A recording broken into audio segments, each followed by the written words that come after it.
Today, we're diving into the extraordinary case of Brett Fairley, who went viral with his paternity fraud revelation. What intrigued you most about Brett's story? Brett's story is compelling due to his determination to clear his name despite legal barriers.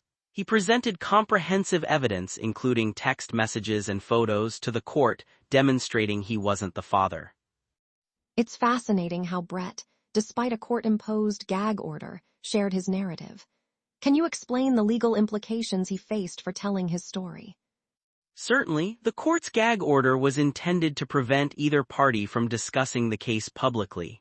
Still, Brett defied this to highlight systemic issues and educate others, risking legal consequences. Remarkably, similar stories often remain untold due to such orders. How do these cases expose flaws in the family court system? The Brett case underscores the complexity of paternity agreements, especially when informal understandings between parties fail. Despite having an agreement, Brett was entangled in legal obligations. This case is a stark reminder of how informal agreements can unravel. Can you clarify how Brett's verbal commitment turned into legal obligations? Brett was persuaded to sign the birth certificate, inadvertently assuming legal responsibility.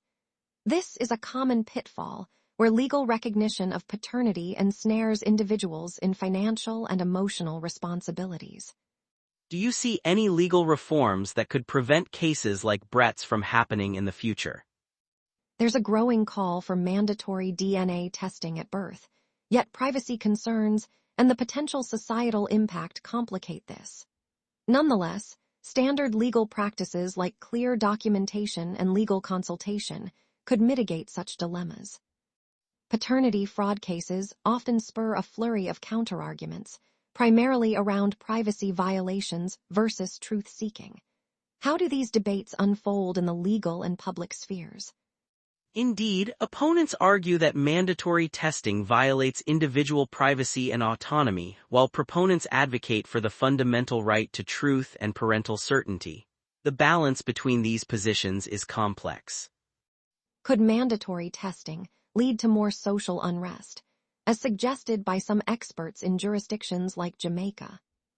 Absolutely, experts warn that mandatory testing could exacerbate societal tensions. For example, fears of domestic violence in response to paternity revelations have been cited as reasons to avoid such policies.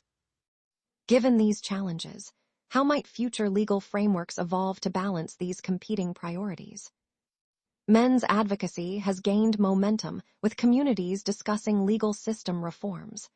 They highlight issues surfacing in cases like Brett's, advocating for fair treatment in parental disputes. These discussions are crucial, yet they can be controversial.